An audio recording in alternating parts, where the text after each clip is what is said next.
అశ్రేష్టంభు గ్రంథములో ఏ చోట చూచినా ఆదరణ ఉన్నది. సుఖ దుఃఖములో వాగ్దానమున్నది. విశ్వాసముంచి ధ్యానించుడి, విశ్వాసముంచి ధ్యానించుడి. ప్రభు యొక్క బల్లలో మనం పాల్పొని మునుపు మొదటి కొరింథీ రాసిన పత్రిక 11వ అధ్యాయము 28వ వచనాన్ని అందరము కలిసి చదువుకుందాం. అపోస్తలుడైన పౌలు మొదటి కొరింథీ రాసిన పత్రిక 11వ అధ్యాయము 28వ వచనము అందరము కలిసి చదువుకుందాం. కాబట్టి ప్రతి మనుష్యుడు తాను పరీక్షించుకునవలెను, అలాగ చేసి అరటిని తిని ఆ పాత్రది త్రాగవలెను. తర్వాత రెండవ భాగముగా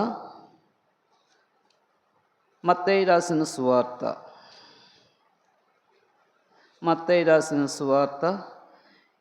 26వ అధ్యాయము 36వ వచనాన్ని అందరము కలిసి చదువుకుందాం. మత్తయి రాసిన సువార్త 26వ అధ్యాయము 36వ వచనాన్ని అందరము కలిసి చదువుకుందాం. అంతటా యేసు వారితో కూడా గెత్సేమనే అనబడిన చోటికి వచ్చి, నేను అక్కడికి వెళ్ళి ప్రార్థన చేసి వచ్చే వరకు మీరు ఇక్కడ కూర్చుండని శిష్యులతో చెప్పి, పరిశుద్ధాత్మ దేవుడు ఈ లేఖన భాగములను దీవించి ఆశీర్వదించి మన కొరకై పంచిపెట్టినట్లుగా పరిశుద్ధాత్మ యొక్క దేవుని యొక్క సహాయం నిమిత్తమై చిన్న ప్రార్థన చేసుకుందాం.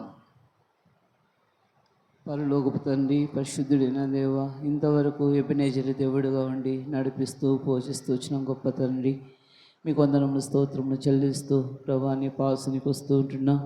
పరలోకపు తండ్రి దేవ, ఈ యొక్క ప్రభు దినములో మీ యొక్క శరీరానికి సాదృశ్యంగా ఉన్నటువంటి రొట్టె ద్రాక్ష రసములో ప్రభా పాల్పొందక మునుపు ప్రభా చదువుకున్న లేఖన భాగముల ద్వారా ప్రభా మీ నాతో మాతో మాట్లాడము తండ్రి, మీ స్వరాన్ని వినిపించుము తండ్రి. ప్రభా మేలుగా జ్ఞాపకం చేసుకుంటూ రమ్మని దేవా మీ సన్నిధిలో ప్రార్థన చేస్తూ ఉంటున్నా. ప్రభా నిలబడి దాసుడు బలహీనుడు, ప్రభా నీ సిలువ చాటును మరుగుపరచుము, కాలిచ్చేము, నీ దాసుని నోట నీ మాట ఉంచుము. ప్రభా తండ్రి, నువ్వు నోరు బాగా తెరువుము, నింపెదును అని మాట నెరవేర్చుము. తాను పంపిన వారికి ప్రభా కొలతైన ఆత్మతో నింపుదన్నట్టుగా ప్రభా తండ్రి నన్ను కొలతైన ఆత్మతో నింపి దేవా మీరే మహిమ పొందురండి. అలాగే పల్లె తండ్రి నీ దాసుని పక్షముగా నిర్గమా 4:12 లూకా 12:12 ప్రభా తండ్రి నీ దాసుని పక్షం నెరవేర్చుము తండ్రి. ఇర్మియా 1:9 ప్రకారము నీ దాసుని పక్షం నెరవేర్చి తండ్రి మీరు మహిమ పొందురండి. మీరు గొప్ప దేవుడిగా ఉన్నందుకై వందనా స్తోత్రాలు చెల్లిస్తూ ఉంటున్నాం. ప్రభా సమయంలో తెరబడిన ఆకాశం మా మధ్య ఉంచుము. ప్రభా సహాయం చేయము. సమస్తమును మీ చేతులకు అప్పచెప్పుకుంటూ ఘనత మహిమ స్తుతి ప్రభావములు మీరు ఆరోపించుకుంటామని ప్రభువైన యేసు నామమున అడిగి వేడుకొంచున్నాము తండ్రి, ఆమేన్. మనము 2 భాగాలు చదువుకుంటూ వచ్చినాం. మొదటి మాట, కాబట్టి ప్రతి మనుష్యుడు తాను పరీక్షించుకోవాలి. తర్వాత రెండవ భాగం చదవండి. మత్తయి రాసిన సువార్త 26వ అధ్యాయము 36. అంతటా యేసు వారితో కూడా గెత్సేమనే అనబడిన చోటికి వచ్చి, నేను అక్కడికి వెళ్ళి ప్రార్థన చేసి వచ్చే వరకు మీరు ఇక్కడ కూర్చుండని శిష్యులతో చెప్పి. ఇక్కడ ఒక మాటను జ్ఞాపకం చేసుకుందాం. ఏంటి అంటే, అంతటా యేసు వారితో కూడా గెత్సేమనే అనబడిన చోటు, గెత్సేమనే అనబడిన ఈ గెత్సేమనే అనబడినది పేరుకు అర్థం ఏంటంటే గానుగా అని అర్థం. ఏమని అర్థం చెప్పండి? గానుగా. తర్వాత రెండోదిగా అర్థం ఏంటంటే నూనె అర్థం అన్నమాట. ఈ యొక్క గెత్సేమనే అనే మాటకు గానుగా లేకపోతే నూనె అని అర్థం వస్తున్నటువంటి ఈ గెత్సేమనేలో ఉన్నటువంటి గానుగలో మన యొక్క ఆత్మీయ జీవితంలో ఏమి నింపబడాలి ఆ గానుగలో? ఆ గానుగలో నింపబడాల్సిన విషయాలు ఈ యొక్క ప్రభువు యొక్క బల్లలో పాల్పొంద మునుపు ఆ మాటలను ధ్యానించుకొని దేవుని యొక్క వాక్యంలో హెచ్చరించబడిన మాటను సరిచేసుకొని పరీక్షించుకొని ప్రభు దగ్గర క్షమాపణ పొంది అందులో పాల్పొందడానికి పరిశుద్ధాత్మ దేవుడు మనకు సహాయం చేయనుగాక. కాబట్టి గెస్తమనైన మాట అర్థము ఈ గానుగలో పాతకాలంలో ఒలివ చెట్లు, ఒలివ పండ్లు, ద్రాక్ష పండ్లు కొన్ని అన్నీ కూడా ఏం చేస్తారంటే ఆ గానుగలో వేసి తర్వాత దాన్ని వచ్చిన యొక్క నూనె తర్వాత ప్రభు కొరకు ఆ యొక్క ప్రభు యొక్క మందిరంలో యొక్క అవసరత కొరకు వాడుకునేవారు. కనుక ఈ యొక్క గానుగ అనే యొక్క విషయాల్లో నింపబడ ఆ గానుగలో నింపబడవలసిన ఇక విషయాలు రండి మనం చూసుకుందాం. ఏంటి అని అంటే మొట్టమొదటిగా దాంట్లో ఏం నింపబడాలి అని అంటే రండి, యోవేలు గ్రంథము 3వ అధ్యాయము, యోవేలు గ్రంథము 3వ అధ్యాయము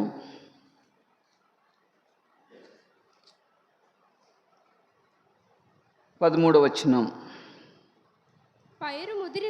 పైరు ముదిరినది కొడవలి పెట్టి కోయిడి గానుగ నిండి ఉన్నది తొట్లు పొర్లి పారుచున్నవి జనుల దోషము అత్యధికమైన మీరు దిగి రండి. కాబట్టి ఇక్కడ రాయబడిన మాట ఏంటంటే పైరు ముదిరినది కొడవలి పెట్టి కోయిడి గానుగ నిండి ఉన్నది తొట్లు పొర్లుచున్నవంట. కాబట్టి మన యొక్క గానుగలో నిండవలసిన యొక్క విషయాలు ఏంటి అని అంటే నా జీవితంలో, వ్యక్తిగత జీవితంలో, కుటుంబ జీవితంలో, సంఘములో నింపబడాల్సిన యొక్క విషయాలు ఏంటి అని అంటే ఈ రాయబడిన మాట పైరు ముదిరినది కొడవలి పెట్టి కొయిడి గానుగ నిండి ఉన్నది తొట్లు పొర్లి పారుచున్నవి జనుల దోషము అత్యధికమాయను మీరు దిగి రండి అని అన్న మాట ఇక్కడ మనం చూస్తుంటున్నాం. ఇక రాయబడిన ఏంటంటే గానుగ నిండి ఉన్నది. కాబట్టి ఈ గానుగలో ఏమి నిండి ఉన్నది అని అంటే మన కుటుంబాల్లో, మన యొక్క సంఘంలో, వ్యక్తిగతంగా మనము ఏం నింపబడాలి అని అంటే చూడండి, ఒక మాట మనం చూద్దాము. ద్వితీయోపదేశకాండము 15వ అధ్యాయము, ద్వితీయోపదేశకాండము 15వ అధ్యాయము 14వ వచనం చూడండి. నీవు ఐగుప్తు దేశంలో దాసుడవై ఉన్నప్పుడు నీ దేవుడైన యెహోవా నేను విమోచించనని జ్ఞాపకం చేసుకొని నీ మందలోను నీ కళ్ళములోను నీ ద్రాక్ష గానుగలలోను కొంత అవశ్యముగా వానికి ఇవ్వవలెను. నీ దేవుడైన యెహోవా నిన్ను ఆశీర్వదించి నీకు అనుగ్రహించిన దానిలో కొంత వానికి ఇవ్వవలెను. ఇక రాబిన మాట ఏంది? ఈ యొక్క గానుగలో ఏమి నింపబడాలంట చెప్పండి ఇప్పుడు? ద్రాక్ష పండ్లు నింపబడాలి. ద్రాక్ష పండ్లు దాంట్లో నింపితే ఆ గానుగలో మనం తిప్పినప్పుడు ఏమొస్తుంది? ద్రాక్షారసం వస్తుంది అన్నమాట. అందుకే యోహాను సువార్త 2వ అధ్యాయంలో రాయబడిన మాట అక్కడ మనం చూస్తూ ఉంటున్నాం. ఏంటి యోహాను సువార్త 2వ అధ్యాయంలో రాయబడిన యొక్క ద్రాక్షరసము అని అంటే ఆ యొక్క కానా యొక్క విందులో ద్రాక్షరసం అయిపోయిందన్నమాట. ద్రాక్షరసం అయిపోయినప్పుడు ఆయన యొక్క తల్లి ప్రభువారి దగ్గరికి వచ్చి, అయ్యా పెళ్లి విందులో ద్రాక్షరసం అయిపోయింది అని అన్నప్పుడు ఏం చేయాలంట? అమ్మ నాతో నీకేం పని, నా సమయము ఇంకా రాలేదని అంటూ వచ్చినాడు. అంటే ఏంటి అని అంటే ఈ అక్కడ ఉన్నటువంటి యొక్క ద్రాక్షారసము ఏంటి అంటే ఎంతో ప్రేమకు గుర్తుగా ఉంటున్నది. కాబట్టి ఈ యొక్క గానుగలో మనం నింపవలసిన విషయం ఏంటంటే ఈ యొక్క ద్రాక్ష పండ్లు లేకపోతే ద్రాక్షారసము అనేటువంటి ఈ యొక్క వాటితో ఈ యొక్క గానుగ నింపబడాలి. కనుక ఏంటి ఈ యొక్క ద్రాక్షరసము అని అంటే సంతోషానికి, ఆనందానికి గుర్తుగా ఉంటూ ఉన్నది. చూడండి, యెషయా గ్రంథము 16వ అధ్యాయము 10వ వచనం.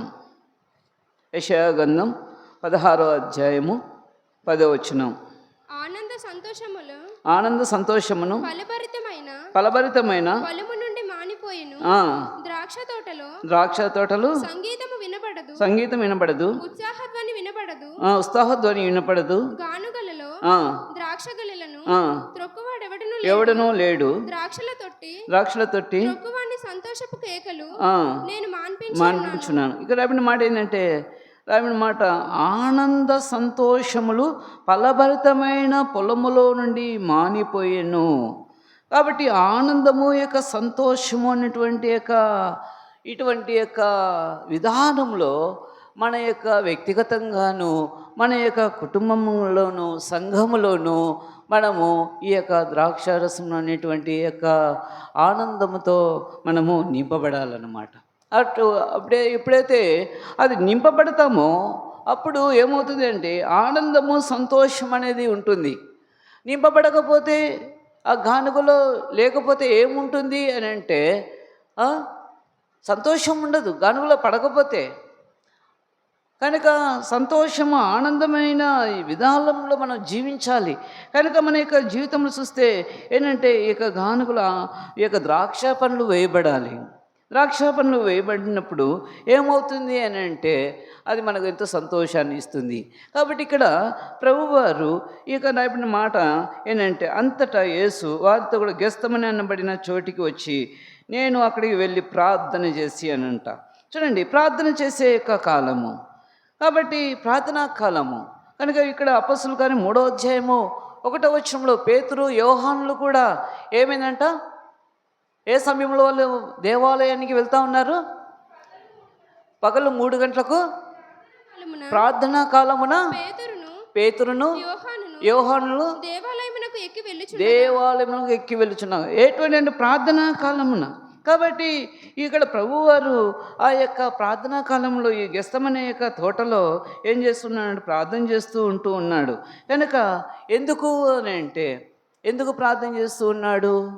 ఎందుకు రీతిగా ఈ గెస్తమనే యొక్క అనుభవంలోనికి వెళ్తూ ఉన్నాడు అని అంటే ప్రభువారు ఆ యొక్క క్రూరమైన యొక్క సిలువలో ఆ యొక్క క్రూరమైన సిలువ మరణం పొందాలన్నమాట. కనుక ఆ యొక్క గానుగలో ఈ యొక్క ద్రాక్ష పండ్లు ఎలాగైతే వేస్తే అవి తిరిగి ద్రాక్షారసం ఎలా వస్తుందో అలాగ ప్రభు యొక్క శరీరము ప్రభు యొక్క దేహము ఆ గానుగలో ఏమైపోయిందంట? తిరిగి మెత్తగా అయిపోయిందన్నమాట. అందుకే దానికి ఈ యొక్క సాదృశ్యంగా ఉన్నటువంటి ద్రాక్షారసం. కనుక ఈ యొక్క ద్రాక్షారసం ఎంతో విలువైంది.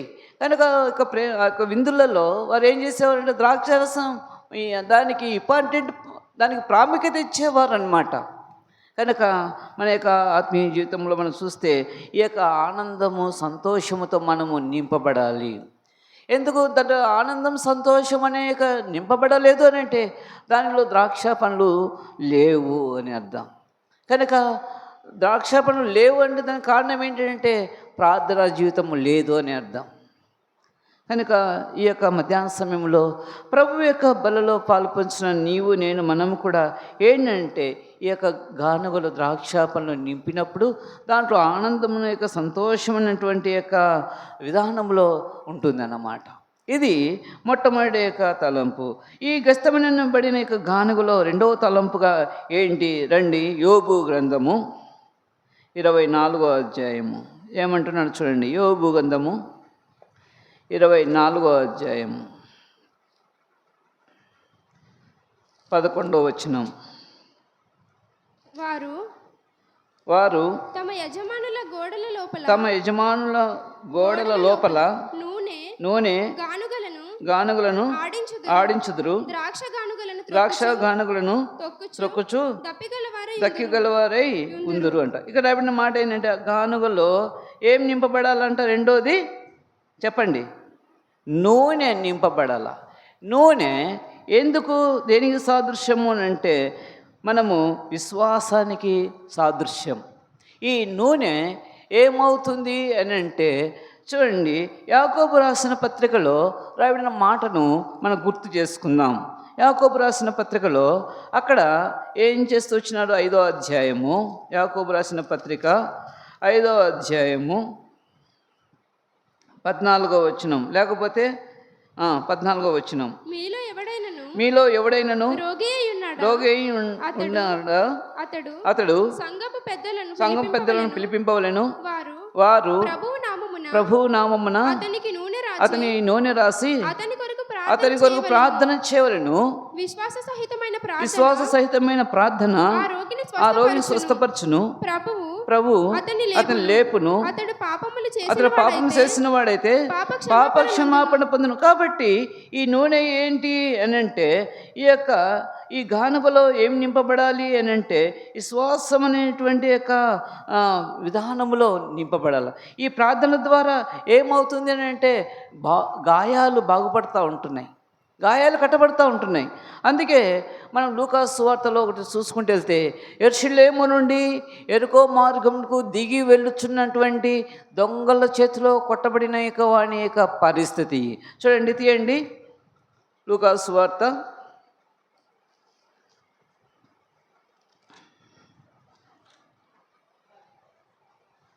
లూకా సువార్త 10వ అధ్యాయము 33వ వచనం నుంచి. అయితే ఒక సమరయుడు ప్రయాణమైపోవచ్చు అతడు పడి ఉన్న చోటికి వచ్చి అతనిని చూచి అతని మీద జాలిపడి దగ్గరకు పోయి నూనెయు ద్రాక్షరసమును పోసి అతని గాయములను కట్టి తన వాహనం మీద ఎక్కించి ఒక పూటకుల వారి ఇంటికి తీసుకుని పోయి పరామర్శించను. కాబట్టి ఇక్కడ నూనె ఏమైతే వచ్చింది చెప్పండి? గాయమును కట్టి తన వాహనం మీద ఎక్కించుకున్నాడు. కాబట్టి ద్రాక్షరసము నూనెయు ద్రాక్షరసమును పోసి అతని గాయములు కడతా వచ్చింది. కనుక ఈ యొక్క వ్యక్తి యొక్క జీవితం ఏంటి అని అంటే, యెరూషలేము అంటే ఆశీర్వదించబడిన స్థలము, యెరికో అంటే శపింపబడిన స్థలము. ఎక్కడ నుండి ఎక్కడికి వస్తున్నాడు అని అంటే ఆశీర్వదించబడిన స్థలములో నుండి శాపగ్రస్తమైన స్థలంలోనికి దిగి వెళుచూ ఉన్నాడు. కనుక ఇటువంటి యొక్క పరిస్థితి. కాబట్టి మన యొక్క ఆత్మీయ జీవితంలో నీవు నేను మనం కూడా ఏంతో నింపబడాలని అంటే యొక్క నూనెతో మనము నింపబడాలన్నమాట.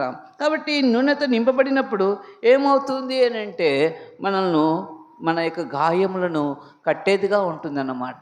ఈ యొక్క పరిస్థితి ఇక్కడ దొంగల చేతిలో కొట్టబడిన యొక్క వ్యక్తి యొక్క పరిస్థితి, తన యొక్క బ్రతుకు, తన జీవితం ఏంటి అని అంటే ఎవరు చూసి అతన్ని పరామర్శించలేదు. అయితే ఒక సమరయుడిగా వచ్చి ప్రయాణం పోవచ్చు ఆ పడిన చోటికి వచ్చి అతను చూచి అతని మీద జాలిపడి దగ్గరికి పోయి నూనెయు ద్రాక్షరసం పోశాడు. అతని గాయములను కట్టి తన వాహనం మీద ఎక్కించుకున్నాడు. కాబట్టి ద్రాక్షరసము, నూనె, ద్రాక్షరసము ఏమైతే వచ్చిందంట? గాయములు కడుతూ వచ్చిందన్నమాట. కనుక ఇంత విశ్వాసముతో మనం ఏం చేయాలి అని అంటే మనము ఇటువంటి యొక్క నింపబడాలన్నమాట. విశ్వాసముతో మనము ప్రార్థన చేయాలన్నమాట. కనుక విశ్వాసం ఎప్పుడైతే మనం ప్రార్థన చేస్తామో ఏమవుతుంది చెప్పండి? ఏవైనా బలహీనతలు ఉన్నా, అనారోగ్యం ఉన్నా, తర్వాత ఏమైనా సమస్యలున్నా, ఏమున్నా ఈ యొక్క విశ్వాసంతో చెప్పిన ప్రార్థన ఏమవుతుందంటే వారిని స్వస్థపరుస్తుంది, వారిని బాగుపరుస్తుంది. కాబట్టి అటువంటి యొక్క అనుభవం గుండా వెళ్తూ వచ్చిన వాటిగా ఉంటున్నాడు. కనుక ఈ గానుగ నూనెతో నింపబడాలన్నమాట. ఈ నూనెతో నింపబడినప్పుడు ఈ గానుగ ఏమవుతుందంటే అనేకులకి ఉపయోగకరంగా ఉంటుంది. కనుక ఇది ఈ గానుగలు ఉన్నటువంటి యొక్క రెండోదిగా చూస్తే ఇది అన్నమాట. తర్వాత మూడోదిగా చూస్తాం. రండి, న్యాయాధిపతుల గ్రంథము 6వ అధ్యాయము 11వ వచనం. న్యాయాధిపతుల గ్రంథము 6వ అధ్యాయము 11వ వచనం. యెహోవా దూత వచ్చి యోవాషునకు కలిగిన ఓఫ్రాలోని మస్తకి వృక్షము కింద కూర్చుండెను. యోవాషు కుమారుడైన గిద్యోను మిద్యానీయులకు మరుగై ఉండునట్టు గానుగ చాటున గోధుమలను దుల్లకొట్టుచుండగా యెహోవా దూత అతనికి కనబడి పరాక్రమముల బలాఢ్యుడా, యెహోవా నీకు తోడై యెహోవా నీకు తోడే ఉన్నాడని అతనితో చెప్పగా, ఇక్కడ రాయబడిన మాట చాలమ్మ. ఇక్కడ ఈ గానుగలో మూడవదిగా ఏం నింపబడాలా చెప్పండి? గోధుమలు నింపబడాలా. ఈ గోధుమలు ఏమవుతుంది అంటే తృప్తిపరుస్తుంది అనమాట. అందుకే కీర్తనకారుడు అంటాడు కదా, 147వ అధ్యాయము 14వ వచనం చూడండి. కీర్తన గ్రంథం 147:14. నీ సరిహద్దులలో సమాధానము కలుగు చేయవాడు ఆయనే మంచి గోధుమలతో నిన్ను తృప్తిపరచువాడు తృప్తిపరచువాడు ఆయనే అంట. కాబట్టి ఎటువంటి యొక్క విషయం అంటే నీ సరిహద్దులో సమాధానం అనుగ్రహించేవాడు ఆయనే. కాబట్టి మంచి గోధుమలతో ఏం తృప్తిపరచువాడు ఆయనే. కాబట్టి ఈ యొక్క మంచి గోధుమలు అని అంటే ఏంటంటే మంచి దేవుని యొక్క వాక్యము ఏమవుతుంది అని అంటే మనల్ని తృప్తిపరుస్తుంది అన్నమాట. కాబట్టి ఏది మనల్ని తృప్తిపరచదు అన్నమాట. ఈ లోకంలో ఏది మనల్ని తృప్తిపరచనేరదు. ఏం తృప్తిపరుస్తుంది మనల్ని అంటే దేవుని వాక్యము తృప్తిపరుస్తుంది అన్నమాట. కాబట్టి ఈ యొక్క గానుగ దేంతో నింపబడాలని అంటే వాక్యంతో నింపబడాలన్నమాట. ఈ యొక్క వాక్యంతో మనం నింపబడినప్పుడు ఏమవుతుంది అంటే అనేకులు మనిషి తృప్తిపరుస్తుంది అన్నమాట. కనుక దేవుని యొక్క వాక్యం మంచి గోధుమలు ఎక్కడ శ్రేష్టమైనది మంచి యొక్క వాక్యం దొరుకుతుంది అని అంటే కేవలము మన సహవాసంలో తప్ప ఇంకా ఎక్కడ కానీ సరైన రీతిలో దొరకదన్నమాట. కనుక మంచి గోధుమలు అంటే దేవుని యొక్క వాక్యంతో ఏం చేయాలంటే తృప్తి పొందగలం. వాక్యంతో నింపబడాలి. కాబట్టి ఈనాడు దేంతో నింపబడుతున్నాము మనము అని అంటే వాక్యము చోటు లేదు కానీ లోకంతో నింపబడుతూ ఉంటున్నాం. కనుక ఈ లోకంతో నింపబడుతున్నాం కాబట్టి ఏమవుతుంది అని అంటే ఏమాత్రం మనం ఆత్మీయంగా ఎదగలేకపోతూ ఉంటున్నాం. ప్రియమైన సహోదరి, ఈ యొక్క మధ్యాహ్న సమయంలో ప్రభువు యొక్క బలలో పాలుపంచిన నీవు నేను మనము ఎటువంటి వారిగా నింపబడాలి అని అంటే మంచి గోధుమలతో నింపబడాలన్నమాట. దేవుని యొక్క వాక్యం చేత మనం నింపబడాలన్నమాట. కాబట్టి ఏం చూసినా ఎక్కడ ఏం మాట్లాడినా ఏమవుతుందంటే దేవుని యొక్క వాక్యాన్నే మాట్లాడాలన్నమాట. ఎక్కడైతే 2-3 కూడి ఉంటారో అక్కడ ఏం మాట్లాడాలి అని అంటే దేవుని యొక్క వాక్యమే గురించి మాట్లాడాలి. ఎక్కడ కూడినా ఏమి గుంపు కూడినా ఏం చేసినా ఏం కనపడాలి అని అంటే దేవుని యొక్క వాక్యమే ఉండాలి. కనుక ఇక్కడైతే ఎక్కడ ఉంది అని అంటే ఎక్కడైతే 2-3 కూడతారో అక్కడ ఏముంటుంది అని అంటే లోకపు మాటలు, లోక విచారమైన మాటలు, ఆ మాటలు ఈ మాటలు, కలుబులి మాటలు, టైంపాస్ మాటలు అన్నీ మాట్లాడుకుంటున్నారు. కాబట్టి వాక్యానికి చోటు లేదు. కాబట్టి మనం ఏం చేయాలి అంటే ఈ యొక్క వాక్యముతో నింపబడాలి. ఎందుకంటే భయంకరమైన దినాలుగా ఉంటున్నాం. కనుక వాక్యము మన హృదయంలో ఆ యొక్క మెమొరీలో ఏం చేసుకోవాలంటే స్టోరేజ్ చేసుకుంటూ ఉండాలన్నమాట దేవుని యొక్క వాక్యాన్ని. ఇటువంటి యొక్క మంచి వాక్యాన్ని మనము ఏం చేయాలి అంటే హృదయంలో భద్రపరచుకోవాలన్నమాట. కనుక ఈ యొక్క మధ్యాహ్న సమయంలో నీవు నేను మనం కూడా మంచి గోధుమతో తృప్తిపరిచేవాడుగా ఉండాలన్నమాట. ఎక్కడ తృప్తిపరుస్తామంటే కేవలము మన యొక్క హెబ్రోన్ సహవాసంలోనే ఈ యొక్క వాక్యము సమృద్ధిగా ఉంటుందన్నమాట. వాక్యం ఆరాధన, బల్లవర్తమానము, సండే స్కూలు, తర్వాత ఈ నానా యొక్క పరిచర్యలు ఎక్కడ ఉంటాయి అంటే కేవలం మన యొక్క సహవాసంలోనే ఉంటాయి అన్నమాట. కనుక ఈ గానుగ ఏం చేయాలంటే గోధుమలతో నింపబడాలన్నమాట. గోధుమలతో నింపబడినప్పుడు ఏమవుతుంది అని అంటే తృప్తిగా పొందుతుంది అన్నమాట. మంచి గోధుమలతో తృప్తిపరచువాడు ఆయనే. కనుక ఈ మధ్యాహ్న సమయంలో నీవు నేను మనం కూడా దేనితో నింపబడుతూ ఉంటున్నాం అనేది చూసుకోవాలా. రండి ఇంకొక విషయాన్ని చూసుకుందాము. ఇదే యొక్క మత్తయి సువార్త 26:36 వచనం. అంతటా యేసు వారితో కూడా గెస్తమని అనబడిన చోటికి. కాబట్టి ఇక్కడ రాబడిన మాట గెస్తమనితో ఏంతో నింపబడతా ఉంది అని అంటే ప్రార్థనతో నింపబడాలి. ప్రార్థన ఎక్కడ ప్రార్థన చెప్పండి? మన యొక్క ఇంటిలో కుటుంబ ప్రార్థనతో నింపబడాలి. తర్వాత వ్యక్తిగతమైన ప్రార్థనతో నింపబడాలి. సంఘ ప్రార్థనతో నింపబడాలి. కనుక ఇవన్నీ లేవన్నమాట. కనుకనే ఏమవుతుందంటే ఈ యొక్క భక్తుడు అపోస్తుల కార్యములు 10వ అధ్యాయంలో ఉన్నటువంటి యొక్క భక్తుడు చూడండి ఏం చేశాడో. కొర్నేలి అనే ఒక వ్యక్తి ఏం చేశాడు, ఎటువంటి వాడుగా ఉంటున్నాడో చూడండి. 10వ అధ్యాయము 1వ వచనం. ఇటలీ పటాలం అనబడిన పటాలములో శతాధిపతి అయిన కొర్నేలి అను భక్తిపరుడు ఒకడు కైసరయలో ఉండెను. అతడు తన ఇంటి వారందరితో కూడా దేవుని యందు భయభక్తులు గలవాడై ఉండి ప్రజలకు బహుధర్మము చేయుచు ఎల్లప్పుడూ ప్రార్థన చేయువాడు. పగలు ఇంచుమించు 3 గంటల వేళ దేవుని దూత అతని వద్దకు వచ్చి కొర్నేలి అని పిలుచుట దర్శనమందు కనబడెను.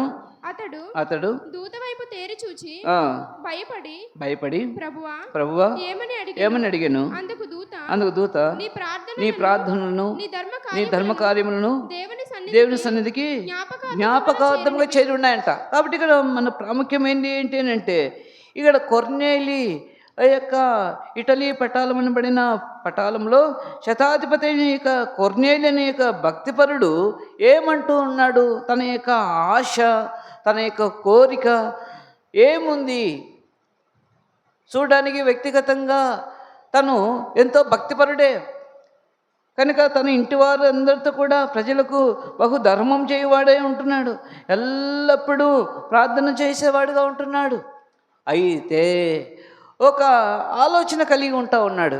ఏం ఆలోచన కలిగి ఉంటున్నాడు అని అంటే, ఇక్కడ ప్రార్థనను ఈ యొక్క అపోస్తలుడు పేతురును పిలిపించుకొని దేవుని యొక్క వాక్యము అనేకులకి అందించాలని ఆశపడుతూ వచ్చిన వాడుగా ఉంటూ ఉన్నాడు. కనుకనే ఏం చేస్తూ వచ్చినాడంటే, యొక్క శతాధిపతి తన దాసులను పంపి ఈ యొక్క పేతురు దగ్గరికి పిలిపించుకొని తన ఇంటి వారితో అందరితో కూడా కలిసి ఏం చేస్తూ వచ్చిన వాడిగా ఉన్నా అంటే, దేవుని యొక్క వాక్యముతో వినాలా, వారిని తృప్తిపరచాలని చెప్పి ఆశపడుతూ వచ్చిన వాడిగా ఉంటున్నాడు.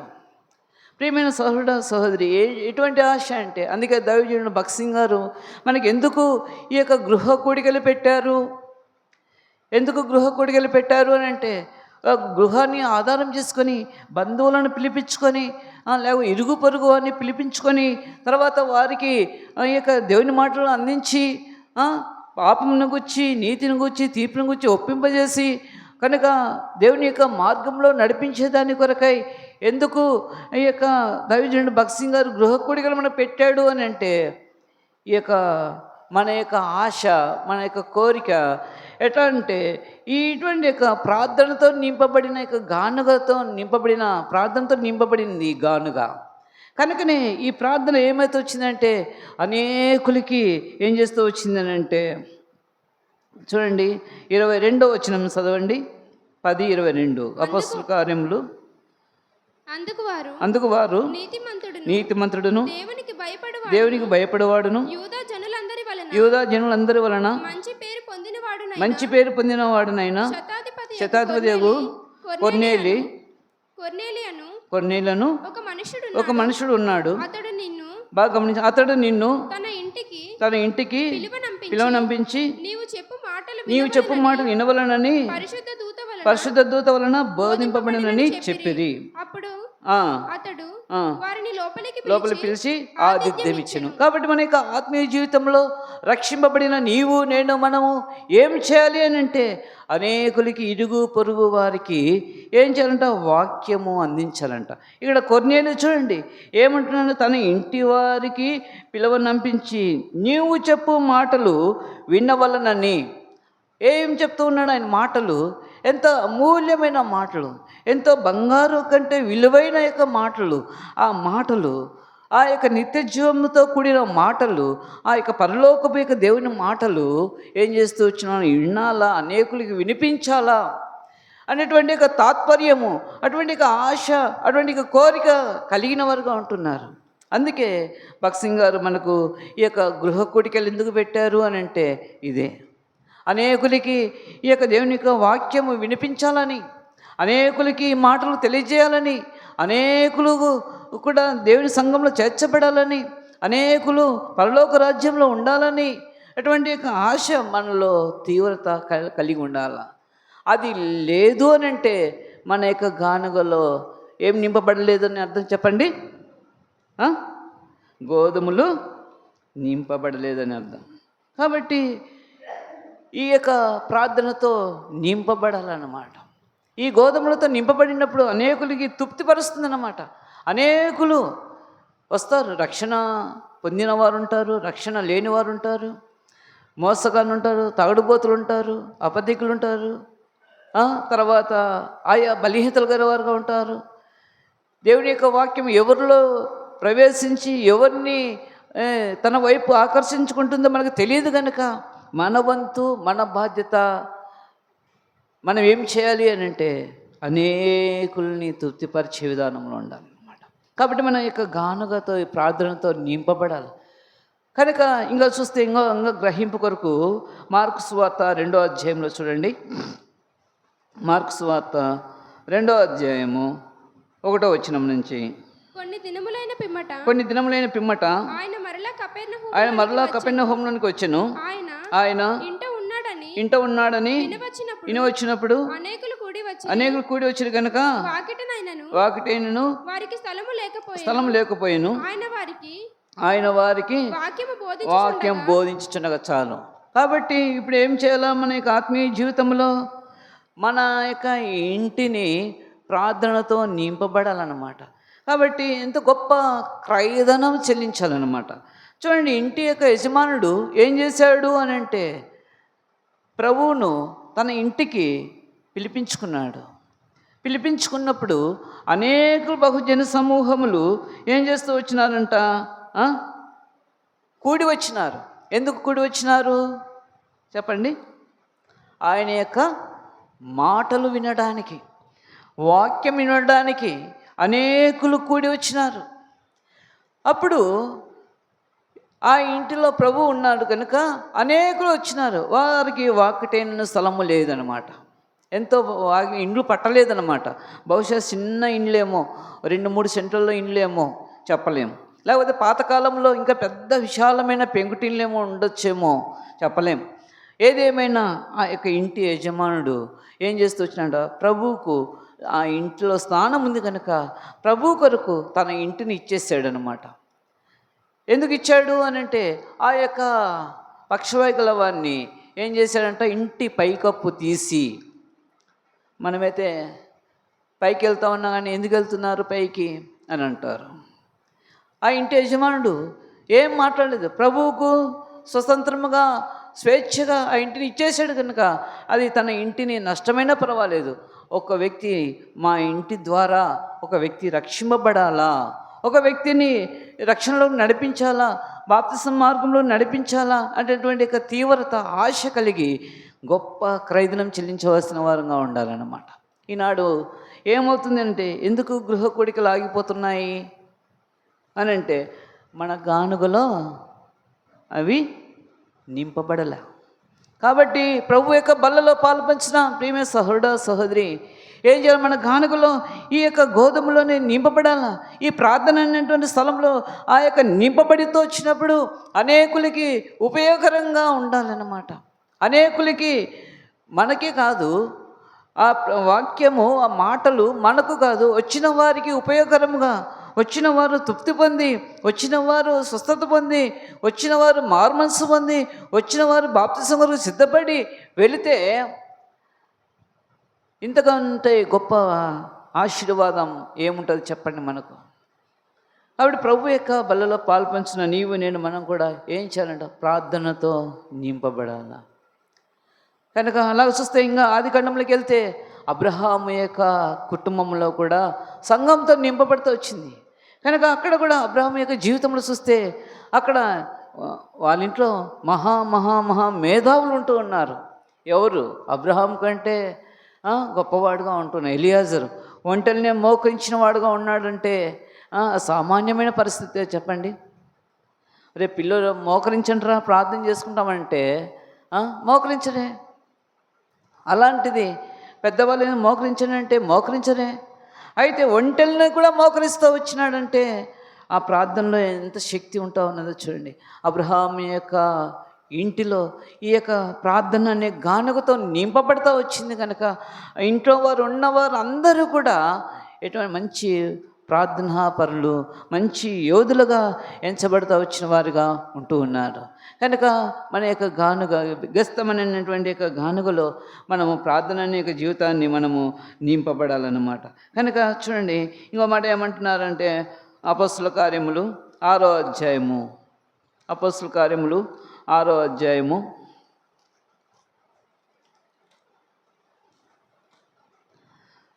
4వ వచనం. అయితే మేము ప్రార్థన యందును వాక్య పరిచయందును ఎడతెగ ఉందని చెప్పి కాదు చాలమ్మా.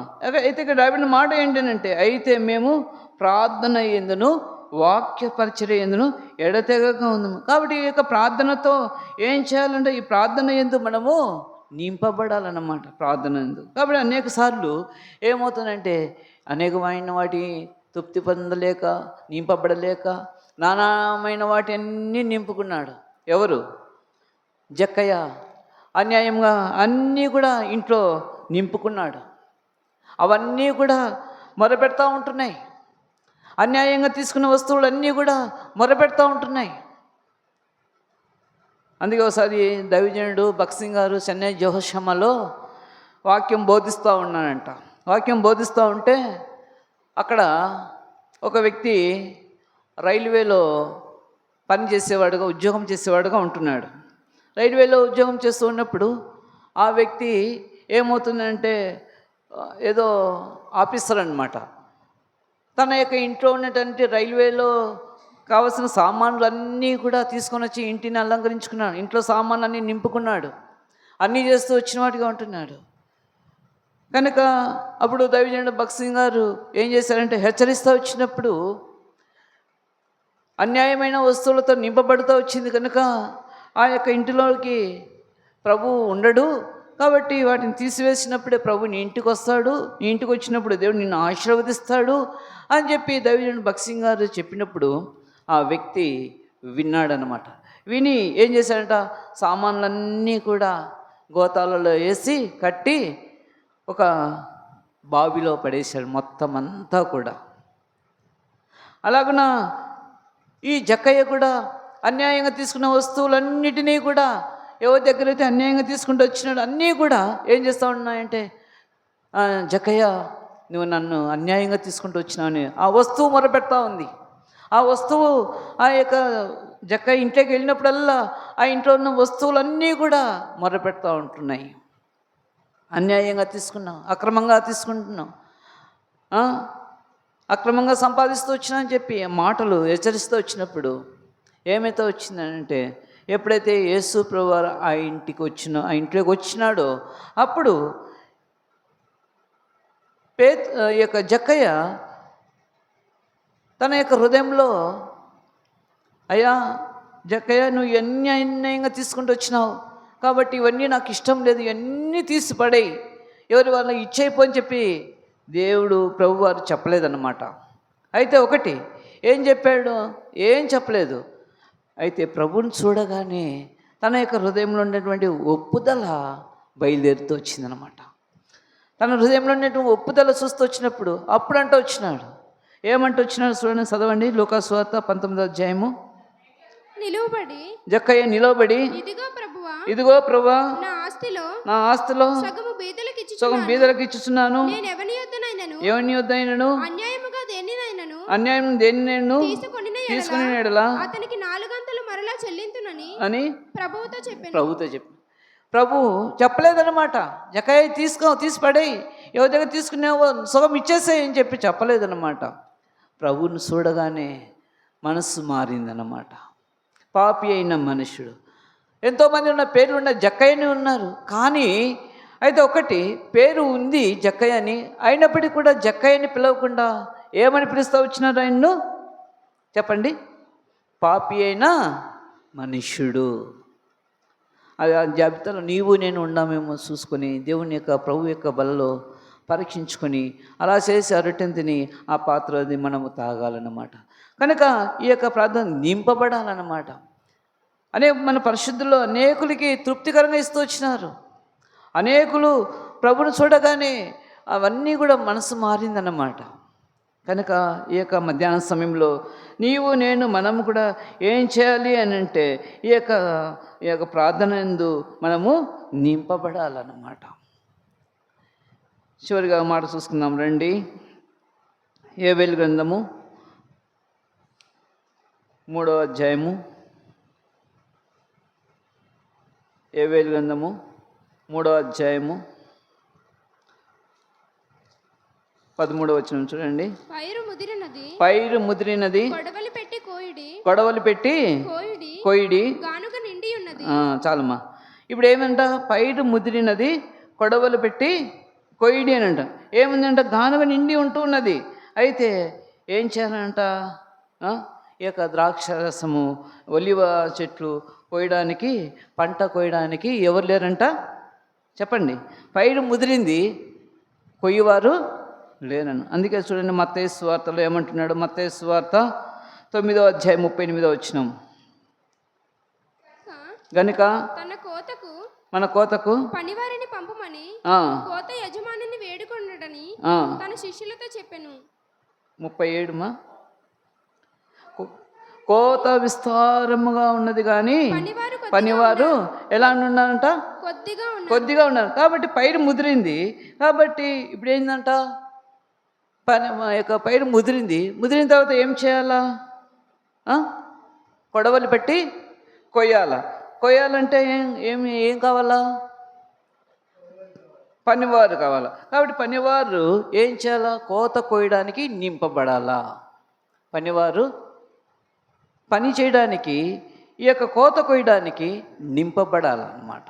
ఇవి లేవు అన్నమాట. అందుకే ప్రభు పిలుస్తూ ఉంటున్నాడు, ప్రయాసపడి పాప భారమును మోసుకొంచున్న సమస్త జనులారా నా ఎదుగు రండి, నేను మీకు విశ్రాంతినిస్తూ ఉంటున్నాను. కనుక పైరు ముదిరింది, అలాగనే వదిలేస్తారో చెప్పండి? మనం కొత్తపల్లికి పోయేటప్పుడు వెళ్ళేటప్పుడు చూస్తే అందరూ వరి వేసారనమాట. అందరూ కొడవలు పెట్టి పైరు ముదిరిన తర్వాత కొడవలు పెట్టి కోసి కుప్పేసారనమాట. కుప్పేసి నూర్పుతా ఉన్నారు. ఇప్పుడు అలాగే వదిలేస్తే ఏమవుతుంది చెప్పండి? పడిపోతుంది, నష్టం అవుతుంది. కనుక పనివారు దేవుని యొక్క పని కొరకు ఏం చేయాలంట? ఈ పైరు ముదిరింది సువార్త ప్రకటించడానికి, అనేకులకి నీతిని గుచ్చి తీర్పుని గుచ్చి ఒప్పింపజేయడానికి ఏం చేయాలంటే పనివారు కావాలన్నమాట. కనుక మనకు ఎలాంటి వారు కావాలని అంటే అపోస్తలులు పౌలు లాంటి వారు కావాలన్నమాట. అపోస్తలులు తిమోతి లాంటి వారు కావాలా, పేతురు లాంటి వారు కావాలా మనకు. తర్వాత ఇటువంటి ఎంతోమంది ఈ యొక్క పని కొరకు మనకు ఎంతో అవసరమై ఉన్నది అన్నమాట. ఈ గానుగలో పనివారు లేరు కనుక ఈ గానుగ పనివారితో నింపబడాలా. పనివారు నింపబడాలంటే ఎందుకు నింపబడాలంటే పైరు ముదిరింది దాన్ని కోయడానికి. లేకపోతే ఈ గానుగ అలాగనే నింపబడకపోతే ఏమవుతుంది? ఎండిపోయిన జీవితం. అందుకే యోహాను సువార్త 15వ అధ్యాయంలో చూడండి, ఒక మాట చదువుకుందాం. అక్కడ యోహాను సువార్త 15వ అధ్యాయము